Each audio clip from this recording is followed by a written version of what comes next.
Oi! Como você sabe, nós estamos respeitando o isolamento social. Por isso, talvez você perceba uma instabilidade nesse áudio. A gente espera que você goste mesmo assim. Quais eram as suas referências sobre a mulher no cinema, na TV, nas novelas, quando você estava ali criança, adolescente, formando a sua personalidade? E como é que elas envelheceram para você? O meu nome é Larissa Guerra, eu era muito fã de Spice Girls aos 9, 10 anos de idade, eu também via muita novela, depois eu fui Wicca, e eu acho que essas coisas dizem muito sobre mim hoje.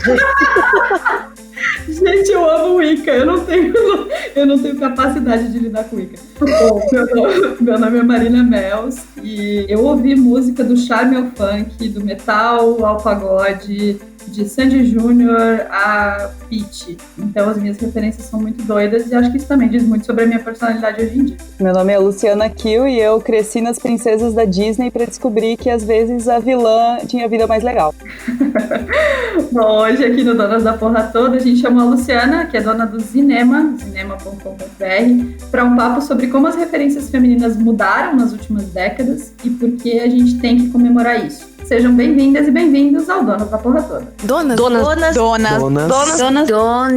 da Porra Toda. Esse episódio começou de mais um papo cheio das brisas que eu tava tendo com a Marina essa semana e a gente achou que valeria ampliar essa discussão aqui pro podcast. Porque quando a gente pensa em cinema, TV, séries, literatura, música, enfim, arte, esse rolê todo, quem são essas mulheres que nos inspiraram quando a gente era criança, adolescente? Como é que isso mudou? E quem são as nossas referências agora, né? Quando a gente olha assim, vemos na Netflix alguma coisa. E aí a gente achou que não poderia falar sobre tudo isso sem convidar a Lu, que é jornalista, dona do zinema.com.br e é uma referência nessa área pra gente. Então, Lu, eu queria começar te perguntando aí mais sobre as suas referências na infância, né? Você falou das princesas Disney, das vilãs, e como é que você vê isso hoje? Então, eu cresci na Disney, com fitas da Disney, vendo Cinderela, vendo a Bela e a Fera e crescendo, né, naquele universo. E tenho um carinho muito grande até hoje, mas ao longo do tempo a gente vai percebendo como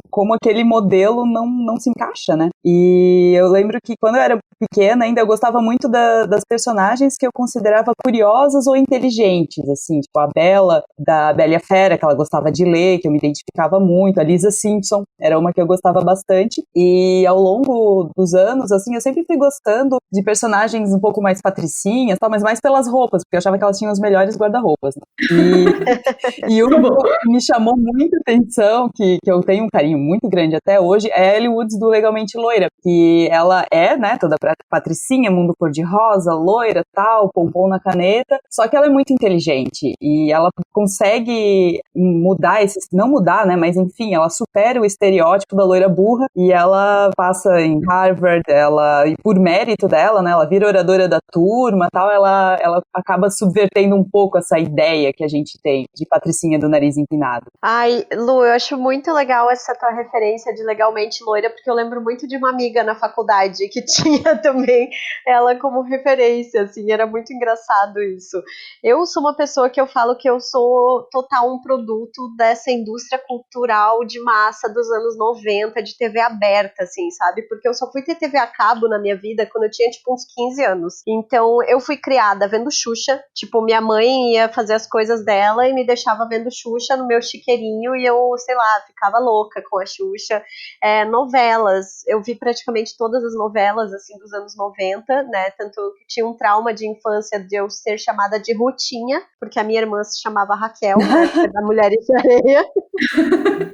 E aí eu já ficava puta, porque a Rutinha era claramente a trouxa da história, né? E eu sou pisciana, mas eu não sou tão trouxa assim como ela é. E aí, lembro também de, tipo, influência total dos domingos, né? Banheira do Gugu, assim. Eu e minha irmã, a gente brincava na piscina de jogar os grampos de roupa, assim, na piscina e brincar de banheira do Gugu. E Chiquititas, que era uma super febre. E aí eu acho que as coisas começaram a mudar muito pra mim a partir do momento que eu tive TV a cabo. E essa era uma história que eu e a Marina tava comentando, assim, como as VJs da MTV influenciaram a minha adolescência a partir dos 15 anos.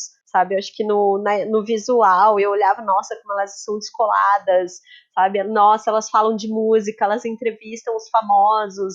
Então, a partir dali, eu acho que eu fui mudando um pouco essa minha noção, assim. Então, não é sobre mulheres, mas também vindo dessa década de 90, uma referência muito forte para mim, que talvez vocês compartilhem, é o Programa Livre, do Serginho Groisman. Não sei se vocês lembram. Super. Sim. Que tinha uma plateia e ele fazia entrevistas e eu achava aquilo incrível. Então, na verdade, se eu for parar para pensar, e Freud deve explicar, eu fui fazer jornalismo porque eu queria ser o Serginho Groisman e ter um programa livre. Porque ele conversava com pessoas muito legais e era tarde. Eu chegava da escola, ia para casa dos meus avós e eu assistia religiosamente todos os dias, e era um programa que demorava horas no ar ao vivo, assim. Sim, essa era a melhor época do SBT, né? É verdade. Exatamente, era muito, Chiquititas era a produção legal. deles também, né? Era tudo nessa época, tinha Cruz também. É verdade. Nossa, Cruz TV, Disney Cruz era muito legal. Bom, enfim, vamos voltar para o cinema, porque existem vários levantamentos que se propõem a estudar essa representação da mulher, né? A Anne Kaplan, que é uma autora e professora que investigou essa relação, destaca mudanças no comportamento feminino e em sua representação nos filmes, principalmente nos filmes hollywoodianos. Ela caracteriza 3 tipos de mulher construídos por esses parâmetros desde 1930 até a atualidade. Então, o primeiro é a mulher cúmplice, que assume uma postura frágil. O segundo é uma mulher resistente, de caráter feminista, que luta pelos seus direitos e realizações. E o terceiro é a mulher pós-moderna, que já tendo encontrado seu espaço no mundo, conquista a liberdade e está preparada para enfrentar questões que porventura se originem a partir da sua nova situação. Já a crítica de cinema Anita Sarkeesian listou 5 estereótipos de personagens femininos da ficção, explicando como é que eles ocorrem num canal no YouTube. O tipo 1 seria o chamado princípio de Smurfette, em que um grupo de amigos homens são acompanhados de uma mulher, normalmente carregada de estereótipos. De cara, quando eu penso nisso, já me vem a ideia de Big Bang Theory, né, que é um bando de nerds, e aí as personagens femininas meio que vão orbitando em volta deles. That 70 Show, que é praticamente a mesma coisa, só que um pouco mais antigo, né? E Muppet Show, né? Que tem a Miss Piggy, que é tipo a gostosa, a desejável, enquanto todos os outros bichinhos lá são aleatórios, assim. Isso já me deixa bem chateada, assim, de cara. O segundo estereótipo que foi sugerido pela Anitta é o da Manic Pixie Dream Girl, que é um termo que foi cunhado por um crítico em 2005 para falar sobre a personagem que a Kirsten Dunst faz naquele filme Tudo Acontece em Elizabethtown. No filme é uma personagem feminina que é utilizada como um recurso narrativo para que o protagonista, que é um homem, branco, heterossexual, jovem, aprende uma lição valiosa sobre a vida. A personagem feminina ela é engraçada, tem uns hábitos estranhos, mas adoráveis, assim, a maluquinha, né? Quase semelhantes a uma criança, e dificilmente ela aparenta ter características mais complexas do que essas que a gente citou. Resumindo, ela é a mulher que ela serve para dar um pouco de aventura à vida chata do cara. Bom, o terceiro estereótipo é o de mulheres no refrigerador, detectado pela americana Gayle Simone, no final da década de 90. Ela era muito fã de quadrinhos e ela percebeu que era muito comum que personagens femininas fossem mortas, mutiladas ou perdessem os seus poderes para só depois irem atrás de vingança ou não. Já no caso masculino, quando ocorria algo semelhante a eles, era comum que eles renascessem de uma forma muito mais evoluída e glamurosa. A Gayle, inclusive, criou um site chamado Women in Refrigerators para elencar os personagens com essas características na cultura pop. A gente vai colocar esse link lá na nossa newsletter na quinta-feira. E aí vem o quarto estereótipo, que é o da gravidez mística. Quantos filmes ou séries você já viu que tem aquela mulher que engravida e tem uma experiência sobrenatural? De cara eu lembro da Melisandre em Game of Thrones, com aquela gravidez bizarra que ela tem. Aí tem o bebê de Rosemary, que é um clássico do cinema, né? Mas porém assustador.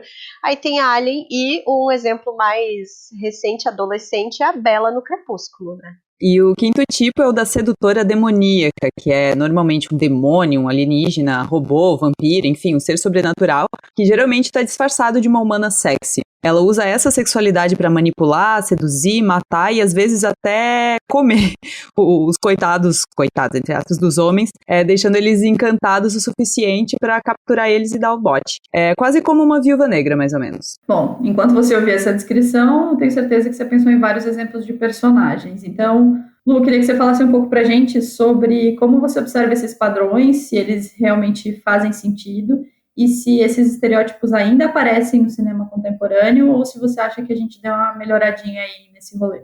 Sim e sim, na verdade. Eles continuam aparecendo, principalmente no cinema de massa, porque é aquela imagem que tu já conhece, o estereótipo que tu já conhece, é confortável, né?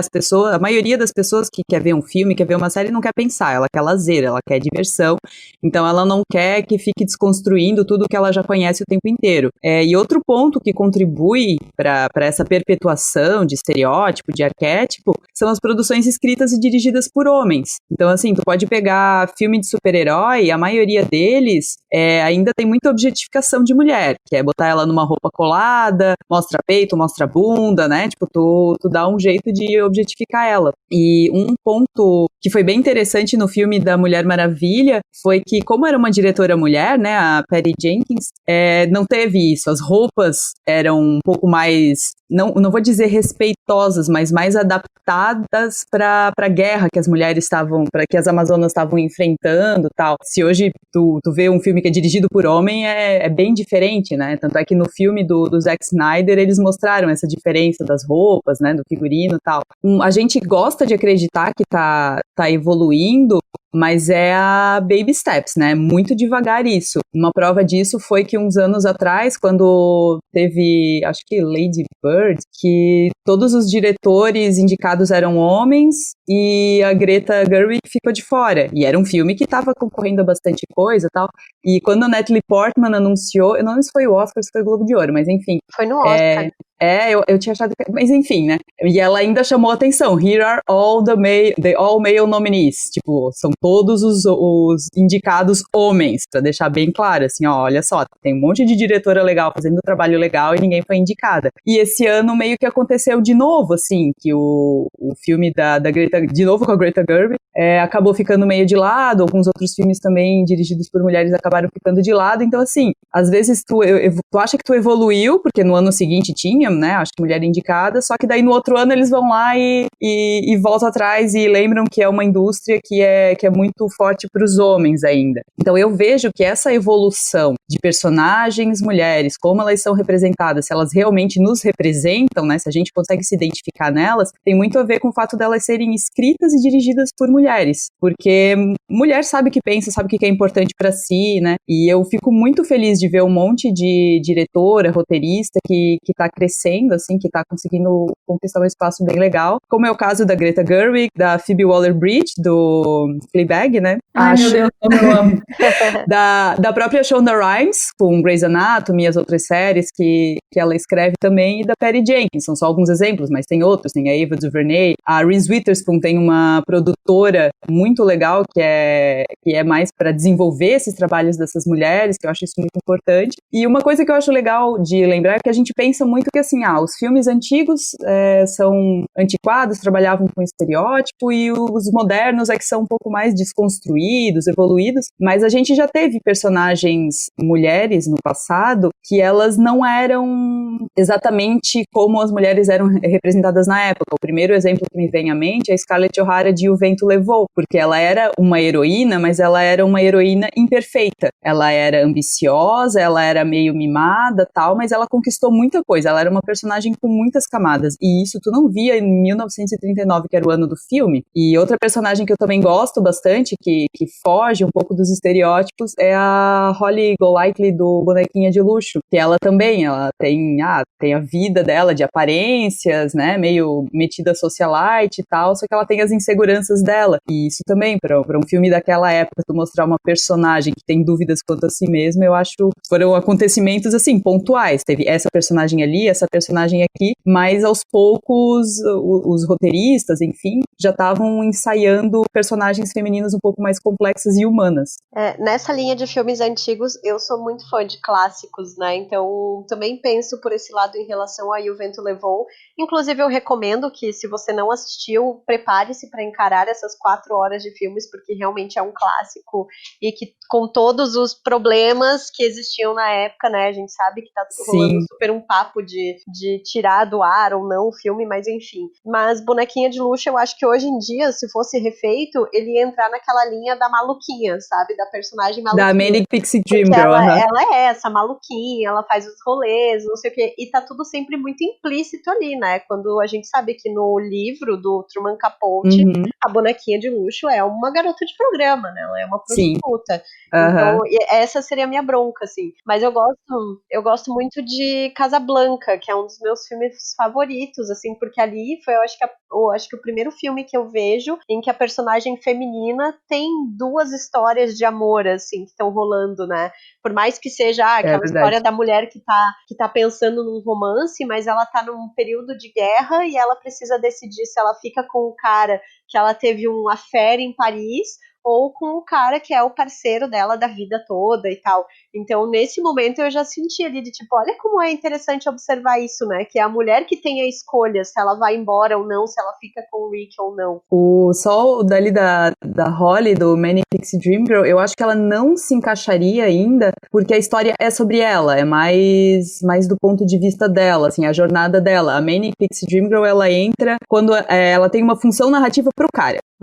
Quando é sobre ele e ela aparece pra deixar a vida dele mais legal. Como o bonequinho, pelo menos eu vejo o Bonequinho de Luxo como uma história sobre ela, né? Mas era meio do ponto de vista do cara também. Bem, bom, enfim, depende da abordagem que tu coloca. Depende muito da abordagem que tu coloca. E agora nessa de personagens desconstruídas das antigas, eu lembrei da Princesa Leia, que era uma, apesar de ser uma princesa, ela enfrentou Stormtroopers já desde o primeiro filme, assim, ela tinha uma pistola, tal, ela defendia aquilo que ela acreditava, enfim, é uma personagem que eu acho que envelheceu bem aos olhos hoje em dia, né, do que a gente espera de uma protagonista feminina. Sim, apesar de ter aquelas cenas desnecessárias dela de biquíni lá, né, enfim, mas uma coisa que eu acho que é válido a gente comentar, e eu acho super importante, é sobre comédia romântica, né, desde o começo da pandemia eu tô nesse rolê de ver aleatoriamente vários filmes, assim, porque eu botei telecine em casa, então de vez em quando tá passando algum filme antigo, eu começo a assistir, e algumas coisas eu acho que até envelheceram muito bem, mas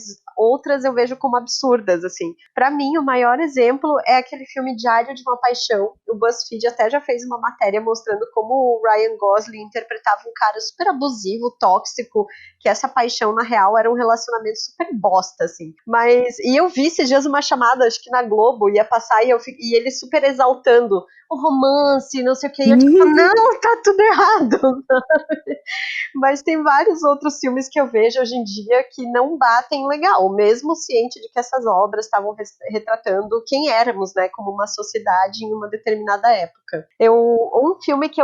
Dois filmes que eu revi com a Julia Roberts esses tempos atrás, foi Uma Linda Mulher, e esse filme, ele tem sua graça, mas é um filme que pra mim envelheceu muito mal, assim, e eu revi Um Lugar Chamado Notting Hill, até já falei em algum outro episódio, e Um Lugar Chamado Notting Hill ainda tem um espaço no meu coração, eu acho que esse filme é muito fofo, assim. E aí eu revi tempos atrás também O Diabo Veste Prada, acho que foi semana passada, semana retrasada, e esse é um filme que pra mim, hoje em dia, já tá tudo errado nele, assim.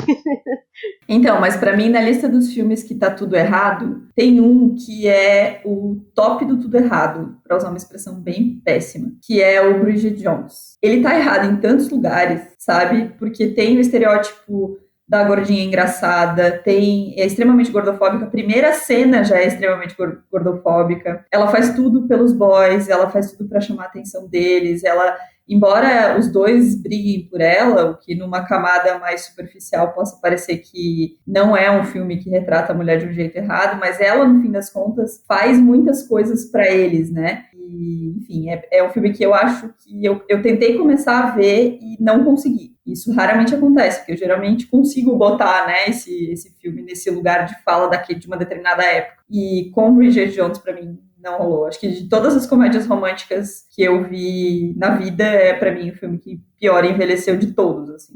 E acho que o pior é o contraste, né? Porque era um filme que a gente gostava tanto, que a gente achava tão simpático, e hoje em dia a gente...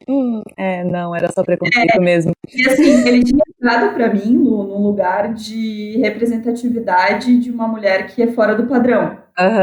Porque teve uma parada de que a atriz engordou muito pro filme e tudo mais. Então, eu tinha ele num lugar muito carinhoso, assim, de, pô, é um filme, é uma comédia romântica, tem 2 boys brigando pela menina e ela não é padrão. Isso é realmente legal. Só que se você vai para uma segunda camada, que ainda é superficial, o filme é extremamente gordofóbico, porque ele brinca com isso de uma forma muito complicada, sabe? Desde a calcinha que ela usa ter que esconder a barriga, sabe? Até outras várias coisas. Então, eu acho que esse é um filme que eu acho que não só mostra como ele envelheceu mal, mas também como a nossa geração de 30 e poucos, evoluiu na avaliação das coisas, sabe? Sim, até me chamou a atenção que tu falasse que porque ela faz tudo pelos caras, pra agradar os caras, e daí eu lembrei daquele filme com a Cameron Diaz, aquele Tudo para Ficar com Ele. Pra mim ele resume muito bem tudo que foram as comédias românticas dos anos 90 e começo dos anos 2000, assim, porque sempre era uma mulher tendo que dar um balão desgraçado na vida dela pra ficar com o cara no final, assim, como se não tivesse boleto pra pagar, não tivesse outras coisas importantes acontecendo, né? Mas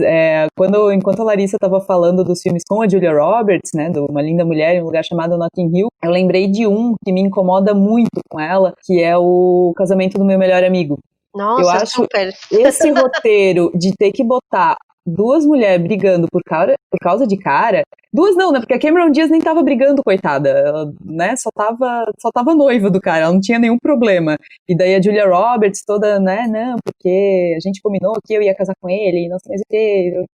Eu não gosto quando boto 2 mulheres pra brigar por causa de homem, assim. E acho que essa é uma das coisas que eu mais admiro em Legalmente Loira, porque Legalmente Loira, friamente, ele não é uma comédia romântica.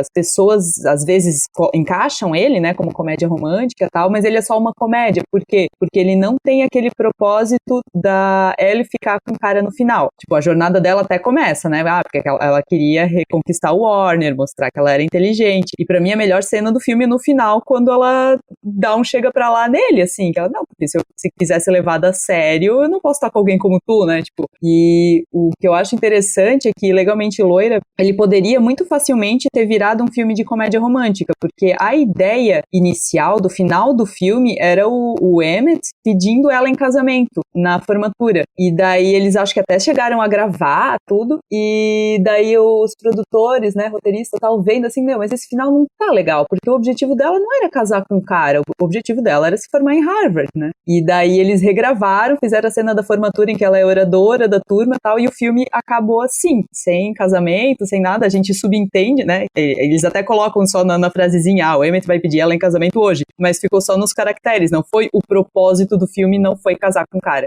Isso é muito legal. E aí, entrando num vespeiro um pouco mais acirrado, tem isso de, eu acho, da gente entender as camadas além do filme, além do enredo principal, né? Então, no caso de Legalmente Loira, o enredo principal era ela se formar, e uma camada abaixo disso era, aconteceu essa história de relacionamento. Já em Sex and the City, eu já estou escutando as nossas ouvintes, puta que pariu, lá vem essa discussão de novo. Não, mas eu tenho uma teoria que existe um momento de Sex and the City pra tudo na vida, então tá desculpado, pode falar. Então tá bom, obrigada, tá, amiga?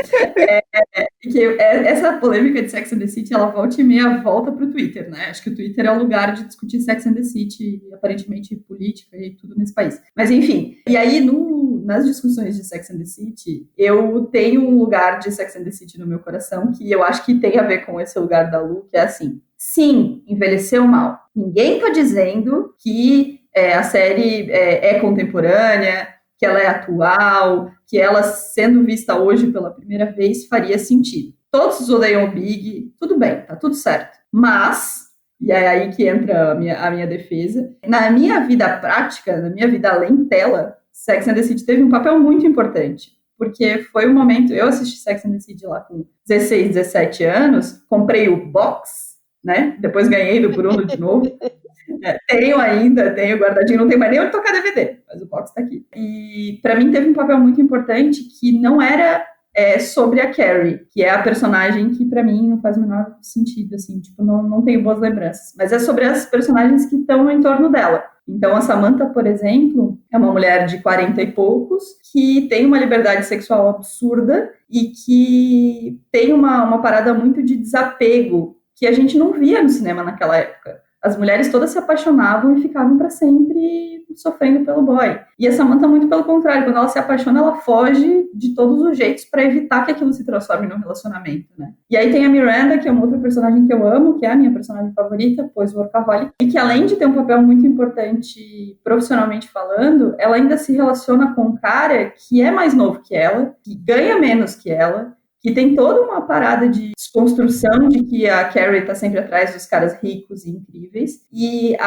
o processo da Miranda é muito apaixonante. Então, assim, eu sou muito apaixonada por Sex and the City, não acho que é contemporâneo, não acho que cabe, mas acho que envelheceu mal, acho que ele tá na pauta certa, assim, acho que envelheceu muito mal, mas ao mesmo tempo, eu acho que é um bom exemplo de como as séries que a gente viu podem nos influenciar de uma forma positiva naquele determinado momento da nossa vida, sabe? Esses dias eu e o Bruno estávamos conversando sobre isso e eu falei pra ele, cara, a primeira vez que eu saí de casa e fiquei com um cara e voltei pra casa e nunca mais falei com o cara, foi por causa de Sex and the City. Porque eu não tinha essa referência, isso não era possível pra mim. E aí, quando isso aconteceu, eu pensei, cara, olha aí, né? Dá pra fazer, acontece com todo mundo, tá tudo bem. Então, eu sou defensora de Sex and the City, e é isso. Deixo aqui o meu disclaimer favorável a Sex and the City. Eu vou te dizer que a minha trajetória com Sex and the City é muito parecida com a tua, Marina. Eu comecei a assistir ali com 16 anos, daí comprei todos os boxes, todos os DVDs, eu decoro situações, eu sei nome de personagem que apareceu uma vez, assim, e eu fazia um negócio que todo ano eu fazia uma maratona de toda a série. E hoje eu também não tenho mais onde rodar. Todos os anos eu fazia porque eu sempre me identificava com uma coisa diferente. É que nem tu falou, é pros momentos. Tem momento que tu tá mais Carrie, tem momento que tu tá mais Miranda, sabe? Então, sempre tem alguma coisa pra tu se identificar. A Miranda também, minha preferida, disparada, não apenas preferida, mas a que eu mais me identifico. Principalmente numa cena que ela fala, que estão as três falando sobre caras, né? A Carrie falando do Mr. Big, a Samantha falando do James, que tinha um pau pequeno. Enfim, todas elas estavam falando de seus namorados e tal. E daí a Miranda, quando que aconteceu de 4 mulheres inteligentes e bem-sucedidas só ficarem falando sobre caras, né? Tipo, gente, essa cena é maravilhosa, eu amo ela. E jogou na cara de um monte de gente, assim, e até pra gente ter a nossa autocrítica, né, de que o nosso mundo não gira em torno de homem, de jeito nenhum, a gente tem um monte de coisa interessante acontecendo e que às vezes a gente não percebe porque tá nessa de comédia romântica, de correr atrás de cara. Sobre a série envelhecer, então, eu via todos os anos, e daí uns 5 anos atrás, quando eu fui morar fora, eu voltei, daí não voltei mais pra casa dos meus pais, eu parei de assistir, porque eu não tenho mais onde rodar, né, os DVDs agora. E daí, ano passado, eu dei um jeito de rever. E foi quando eu percebi como várias situações não envelheceram bem, assim, né? A Charlotte mesmo, que era a personagem mais puritana, amorzinho romântico, ela não tem lugar na sociedade de hoje, simplesmente, sabe? E só que, assim, isso a gente falando da série em 2020. A gente tem que lembrar que a série surgiu lá em 98. E eu li um livro recentemente que o nome é Homens Difíceis, que ele fala sobre a construção dos personagens masculinos meio que imperfeitos, como o Walter White, o Don Draper, esses personagens, assim. E daí o cara que escreveu, ele trabalhou em algumas dessas séries e ele falou da importância do Sex and the City pra HBO, porque a gente estava muito acostumado com aquela imagem de comédia romântica, da protagonista perfeita, ela é meio desastrada, mas ela é perfeita, ela não faz nada de errado, ela é totalmente virtuosa. E a Carrie não era. A Carrie errava, e errava muito. E eu acho que a gente detesta tanto a Carrie, Marina, que tu até comentasse, né, que a Carrie é uma personagem que não faz muito sentido. A gente detesta tanto ela porque ela joga na nossa cara todas as nossas inseguranças, todos os nossos defeitos, todos os rolês errados que a gente já deu na vida. Então é por isso que a gente tem tanta raiva dela, sabe? Porque ela, olha quanta coisa idiota tu faz por causa de uma ilusão amorosa. Então, essa evolução, assim, da gente perceber isso, né? Porque eu sempre achei a Carrie uma chata, uma insuportável. Meu Deus, mas por que ela fez isso, né? Sabe? E achava o final maravilhoso. Hoje eu vejo como é horrível o final da série. Não é horrível, pelo amor de Deus. Tá tudo errado aquele final. Tá tudo errado, assim, tipo, ficou anos ali naquele vai e volta com o cara e ele nunca tava disponível, daí só porque ele foi buscar ela em Paris, agora tá tudo bem. Ok. Então, Lu, mas é que o que eu não gosto da Carrie, a gente tinha que fazer um episódio só sobre isso, mas enfim, da Carrie, é assim, eu acho que ela tem um papel muito legal no sentido de que a gente tá falando do início dos anos 2000 e a gente tá falando de uma protagonista que tem uma coluna de sexo, uma mulher que tem uma coluna de sexo no maior jornal da cidade. Então, acho que nesse sentido ela ocupa um espaço interessante. O que eu particularmente tenho de problema com ela é que eu acho que ela, apesar desses erros amorosos não me preocupam tanto, mas é uma questão de um lugar de futilidade, sabe? Um lugar de consumismo, um lugar de meu aluguel tá atrasado, mas tudo bem, eu tenho um sapato Manolo, sabe? Esse lugar, ele me incomoda e talvez exatamente pelo contrário do que tu falou, assim, por uma falta de identificação. Porque eu sempre, eu já falei isso aqui em vários episódios, eu sempre tive um problema com essa história da vaidade exagerada. Eu acho que a Carrie, se a vaidade da Carrie tivesse sido colocada num outro lugar, ela seria uma personagem muito interessante. Mas ela tá colocada num lugar de fashion show, sabe? De um universo fútil, assim. Eu assim...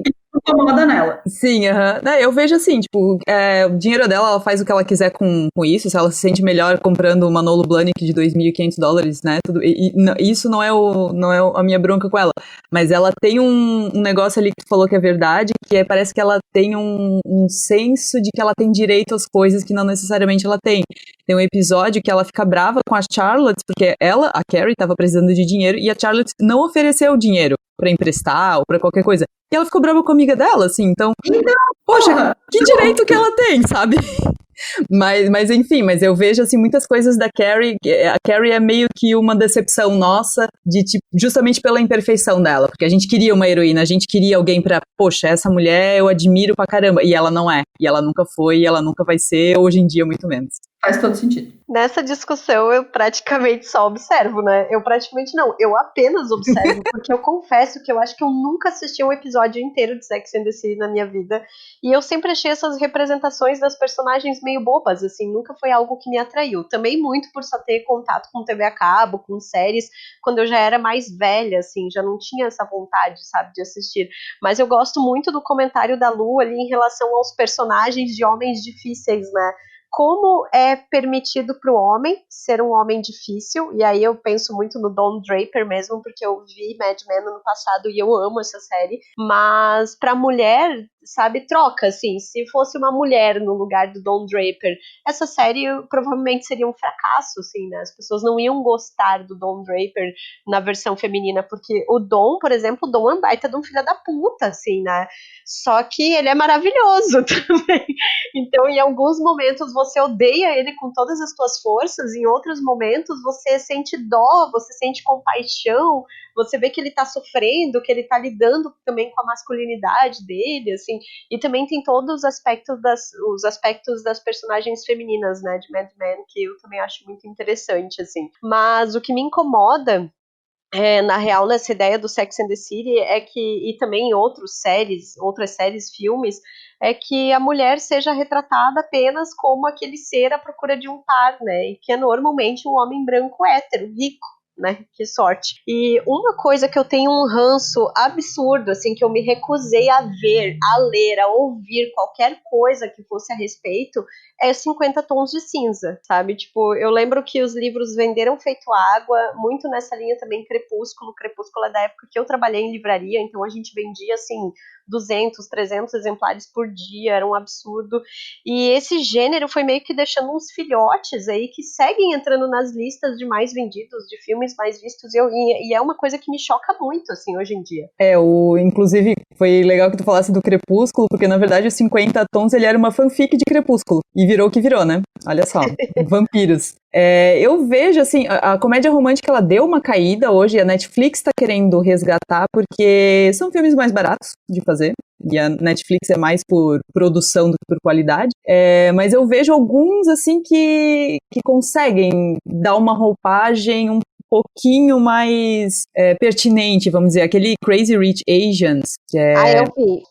ele é meio Cinderela, mas não, assim, porque todo mundo acha que ela tá com o cara só porque a família dele é rica e não sei mais o que, e não é bem isso, e é mais sobre ser aceita na família, né, enfim, eu achei bem legal, porque daí mostra bastante cultura asiática, que é algo que a gente não tá tão acostumado, né? Mostra algo diferente. Mas eu também queria tentar destacar um pouco, porque o pessoal tem muita ideia que, assim, comédia romântica é filme de mulher. E filme de mulher é um termo horrível, eu sei, né? Porque ninguém assiste filme com os genitais, então filme é pra mulher, pra homem, pra todo mundo. E aquela ideia de que todo filme pra mulher, entre aspas, é comédia romântica. O que não é. Tem um monte de filme inteligente, feito por mulheres, para mulheres, que não necessariamente tem essa perseguição do par romântico, sabe? Os filmes da Greta Gerwig são os que eu gosto bastante porque eles falam muito de jornadas pessoais. E, ok, às vezes tem um cara no meio, mas não é sobre isso, sabe? Então eu gosto dessa evolução que tá saindo dos filmes para mulheres, né? Com uma visão feminina, que não necessariamente tem o romance como objetivo principal. Eu gosto muito de... Como chama? Foi um dos primeiros filmes dela, que é todo em preto. Frances Ha. Nossa, esse filme na época, ele me bateu muito forte, assim, eu lembro de ter visto no cinema em São Paulo com a Thaís e a Larissa, e eu chorei loucamente vendo esse filme, assim. Então, tem uma coisa sobre o cinema que eu acho que vale muito uma reflexão que o Fábio Porchat faz sobre piadas, né? Eu acho que tem alguns filmes e tem algumas temáticas e tem alguns lugares que eles envelhecem sozinhos. Eles não precisam de um debate sobre, sabe? Então, por exemplo, no caso dele que fala sobre piada, ele fala, fazer piada de que mulher dirigia mal foi engraçado, não é mais. Eu posso fazer e ninguém vai rir. Então, eu acho que a reação da plateia e a reação de nós, espectadores, em relação ao filme, ela vai guiar também o futuro do cinema, sabe? E lugares que eu acho que vão surgir daqui por diante. E nesse sentido, eu vi recentemente, novamente, os Avengers com o Bruno, e a gente teve uma discussão que é em relação ao fanservice, em relação à presença das mulheres, né? Porque no último filme tem um momento bem girl power, assim, em que, não vou contar porque é um filme recente, pode ser um spoiler, mas tem um momento girl power em que todas as mulheres heroínas mostram que quem está lutando não está sozinha. E eu acho que esse tom, ele foi feito nesse filme exclusivamente de uma forma muito inteligente, porque ele atende uma necessidade dos fãs, mas ele não é forçado, ele faz sentido para a trama, faz sentido que aquilo aconteça. E aí, eu acho que também tem um papel nosso, enquanto espectadoras principalmente, de olhar com um certo crivo para o que a gente vai consumir, para o que a gente vai indicar, e isso nortear o que vai acontecer com o cinema, sabe? Se a gente tiver um filme extremamente sexista, ou gordofóbico, ou machista, enfim, e ele tiver uma avaliação ruim, né? Então, é importante avaliar lá, quando a gente tem a oportunidade de falar, votar nos rankings de cinema, porque eu acho que isso faz a diferença na hora de pensar em cinema, né? E aí, para finalizar esse assunto de cinema, tem um estudo da Alison Batchel, que é colunista norte-americana, e ela percebeu que desde 1864 a participação de mulheres é secundária nos filmes. Então, ela criou um teste para saber como as mulheres estavam sendo colocadas nas produções. E esse teste ele tem 3 critérios. É necessário que o filme tenha, no mínimo, 2 mulheres com seus nomes citados, o que parece uma coisa muito simples, mas se a gente for parar para pensar, não é. É necessário que elas conversem uma com a outra, e também é necessário que elas conversem sobre algo que não esteja relacionado a um homem. E o número de filmes que foi aprovado nesse teste é muito pequeno. Parece uma coisa muito simples, mas que prova que as mulheres praticamente só existem no filme quando é para complementar um protagonista masculino e não são relevantes, ou muito menos personagens que tenham vidas e tramas independentes. Eu indiquei alguns episódios atrás o filme A Vida Invisível, que eu assisti acho que um dia até antes de gravar o Donas,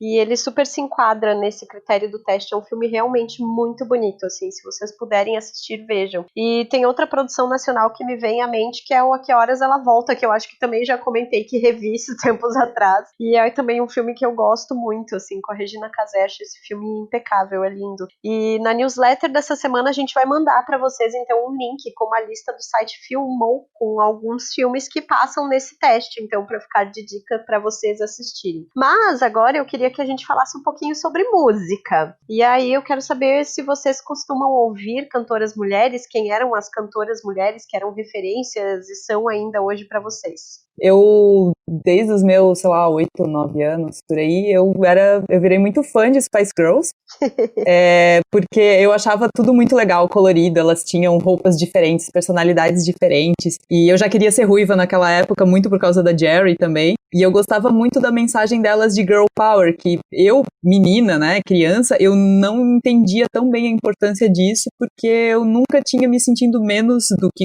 qualquer pessoa só por ser mulher. Mas hoje em dia eu vejo como foi importante ter essa influência, assim, pra tu conseguir entender que tu merece ser respeitada como qualquer outra pessoa, que a tua voz tem importância, sim. Então, Spice Girls moldou muito o meu caráter. E de lá pra cá eu sempre ouvi artistas femininas, assim, desde Britney, Christina Aguilera, Mariah Carey. Eu tive uma fase muito Mariah Carey, sofri muito com Mariah Carey. E hoje em dia, daí a sofrência evoluiu pra Adele. E hoje em dia o que eu mais escuto mesmo, tem praticamente todas as minhas playlists, é Florence and the Machine. Eu adoro tudo que aquela mulher faz e ela é maravilhosa. Eu também era absurdamente fã de Spice Girls com 9, 10 anos. Eu lembro que eu tinha, assim, o quarto forrado de pôsteres de revista, né? Comprava com a minha mesadinha de R$5, assim.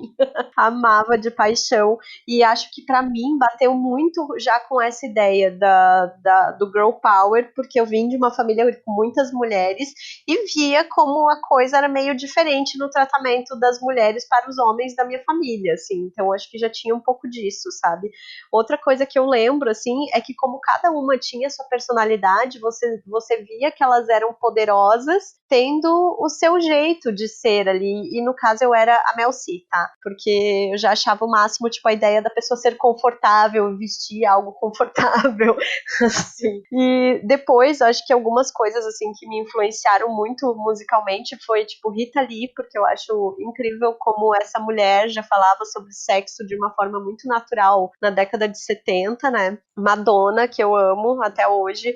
Lembro muito do álbum de Ray of Light. Eu acho que foi o primeiro álbum, assim, da Madonna que eu realmente tomei consciência de quem ela era, né? Beyoncé, Destiny's Child. Acho que até hoje Girl é uma música que eu ouço, canto alto e que é, tipo, a música minha e das minhas amigas em Lages, assim, sabe? E Lady Gaga já no começo da vida adulta, assim. E outra referência que eu lembro muito na adolescência era a Alicia Keys no clipe de You Don't Know My Name, porque ela chamava um cara pra sair e eu ficava tipo, meu Deus, ela chamou um cara pra sair, sabe?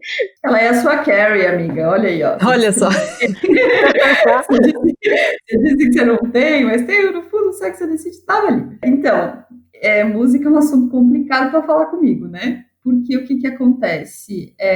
Do charme ao funk acontece aqui. Eu comecei gostando muito, a minha primeira grande paixão na vida foi Sandy Júnior, e já falei isso várias vezes.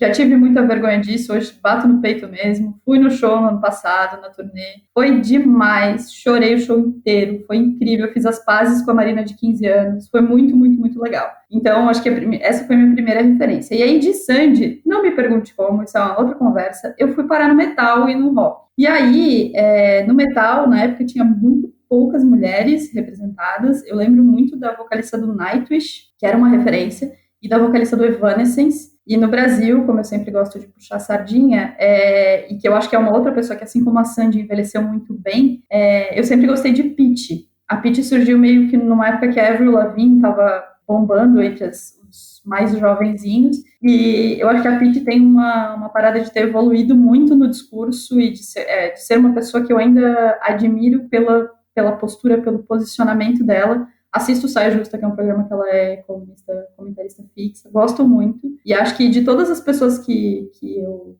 acompanhei na adolescência, se eu tivesse que escolher, eu acho que Sandy e Pitty são as duas referências de mulheres que, para mim, envelheceram muito bem, sabe? Que eu continuo acompanhando, que eu continuo gostando, e que, para mim, são muito legais. E aí, eu acho que tem um movimento que a gente tem que falar, e se a gente for falar de música no Brasil, especialmente música feita por mulheres, não dá para não falar do feminejo, né? Que é do sertanejo feito por mulheres. E eu acho esse movimento incrível, assim, não sou consumidora, não é o meu estilo de música, mas não falo isso como se o feminejo fosse ruim, sabe? Muito pelo contrário, já fiz muitos karaokês cantando R$50, acho muito legal, acho que esse discurso de a mulher se apropriar do discurso sertanejo, que é uma narrativa que sempre foi muito voltada para a mulher ser um produto, para a mulher ser a conquistada, para as brigas dos homens ser sobre as mulheres, para a mulher ser sempre aquela que deixou, né? Acho que é muito legal as mulheres se apropriarem desse discurso, acho muito interessante,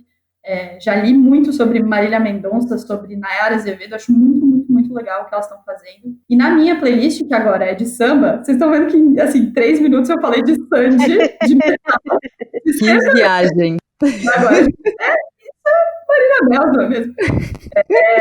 E hoje, nas minhas playlists, a grande maioria das minhas playlists são compostas por mulheres. Eu gosto muito de samba, então Maria Rita, Roberta Sá, Martinalha, sempre, Tereza Cristina, estão sempre nas minhas playlists. Eu gosto muito de ouvi-las, acho que faz muito sentido em ter mulheres nesses lugares, assim, e também acho que as mulheres que fizeram sucesso naquela época no campo da música brasileira também envelheceram muito bem, que é o caso da Rita Lee, que a Larissa falou, né? Acho que as mulheres no Brasil, assim, as cantoras, as intérpretes, envelheceram muito bem. Acho que é mais uma coisinha pra gente colocar na lista do motivos para ter orgulho do país, que tá meio raro.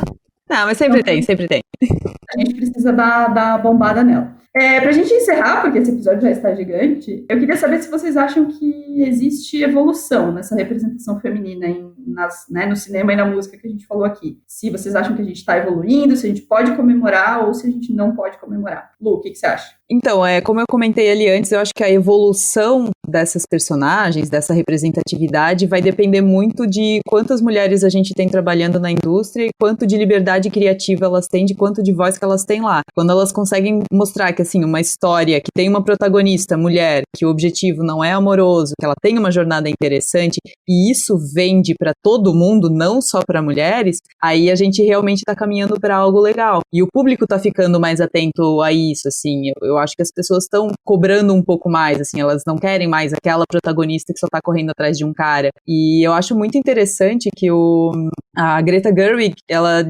dirigiu um remake, né, adaptação daquele livro Adoráveis Mulheres, que é livro de época, tal, mas que eu acho que a melhor pessoa para dirigir aquilo foi ela, né, que ela até reescreveu o roteiro, tudo. Tem uma frase que a personagem da Emma Watson fala, porque, assim, pra quem não conhece a história, a personagem principal, ela quer ser escritora, ela quer vender o livro dela, isso numa época que ninguém vende livros escritos por mulheres, né, e uma das irmãs dela, que é interpretada pela Emma Watson, o sonho dela é casar, ter filho, enfim, ela é a Charlotte do Adoráveis Mulheres. E daí a irmã dela, que é escritora, ela dá uma cobrada, assim, mas tu é tão inteligente, tu poderia ser atriz, tal, tu é tão talentosa, por que tu vai querer viver uma vida atrás de um cara? E ela falou uma frase que eu acho que pra mim se aplica muito à indústria.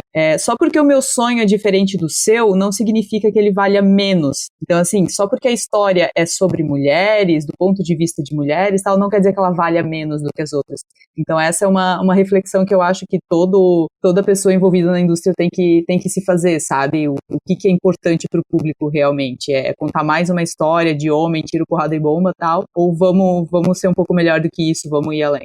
Eu acho que uma coisa que eu acho que eu até já comentei no episódio de LGBT, como o streaming, né, tem ajudado nessa diversidade de produções, de narrativas, trazendo mais esses personagens, tipo personagens femininas, personagens afro como protagonistas em comédias românticas, seja lá o que for, né, trazendo personagens LGBT. Eu lembro de Glow, que é uma série que eu gosto muito, já indiquei várias vezes aqui, que foi a primeira vez que eu vi, assim, uma personagem adulta, mulher, ir fazer um aborto e isso ser tratado como algo natural. Foi uma cena muito sensível, uma cena bonita que fazia parte da história e ok, sabe, não foi cercado de todo aquele, ai não, uma condenação, né, e essa cena também se repete em Sex Education. Desculpa, tô dando spoiler pra você que não viu ainda, né, mas eu acho muito importante, sabe, essa diversidade de narrativas, como a Netflix mesmo começou esse movimento e aí os outros streamings foram nascendo e pipocando, assim, né. Acho muito legal também como a gente tem observado, assim, a valorização do trabalho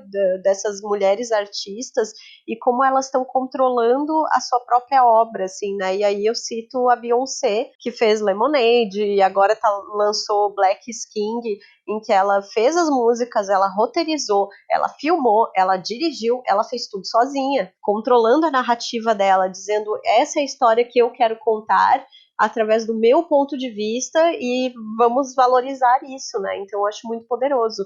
E eu acho que em música brasileira eu também queria citar a Carol Conká, que eu acho ela maravilhosa, assim, adoro as músicas dela e também foi uma das primeiras vezes, assim, que eu vi uma mulher do rap, do hip hop, falando de sexo, falando de sair, curtir a noite, né, de uma forma muito livre, muito divertida, né, que era um pouco meio fora do padrão do rap nacional, assim. E acho que diante de tudo que vocês falaram e sobre lugar de bastidores, sobre assumir o controle da própria obra, tem, eu acho que um fenômeno que é o mais importante de todos, que é que daqui por diante não tenha mais espaço para, pô, eu não pensei nisso, não pensei que retratar a mulher assim teria esse tipo de desdobramento, sabe? Quando a gente tem mulheres ocupando esses lugares, quando a gente tem uma consumidora de entretenimento mulher opinando e falando, não tem mais espaço para não pensei que isso podia ser homofóbico, não pensei que isso podia ser racista, não pensei que isso podia ser xenófobo, não pensei que isso podia ser machista, sabe? E eu acho que é aí que a gente começa a caminhar, porque não tem mais espaço para obras que sejam machistas, que sejam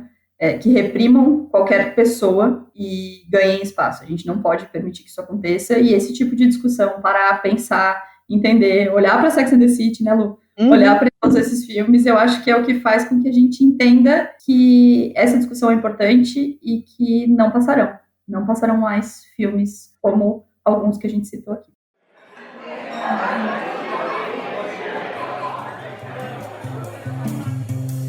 Então chegamos a mais uma edição dessa mesa de bar, final desse episódio incrível. Se você quer receber todas as dicas, todas as listas que a gente falou aqui, todas as informações, assina a nossa newsletter, sai todas as quintas-feiras, não tem cobrança, é só para receber mesmo no seu e-mail. Para assinar é só ir lá no nosso Instagram, no @donasdaptoda, o link tá na bio. Lá no nosso Instagram também vai estar as redes sociais da Luciana, o link pro cinema, para não perder nada do que rolou, porque esse episódio eu tenho a impressão de que é só o primeiro que vem por aí. E já que a gente tá falando de filme, de cultura, de cinema, vamos para as nossas dicas. Eu vou começar, eu tenho 3 dicas.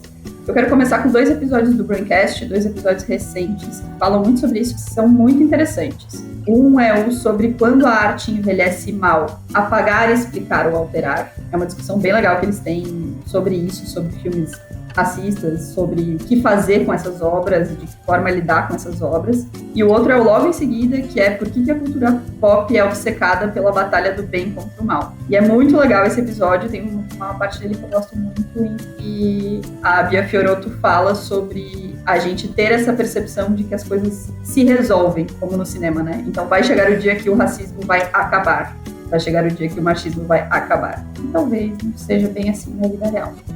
Também quero indicar 2 produções brasileiras. Uma é a série de Sandy Júnior, A História, na Globosat, que é genial. Eu assisti 2 vezes. Estava falando com a Larissa antes, eu assisti 2 vezes. É muito bom e acho que ela tem uma parada que pra mim sempre cai muito bem, que é a gente olhar pra nossa grama.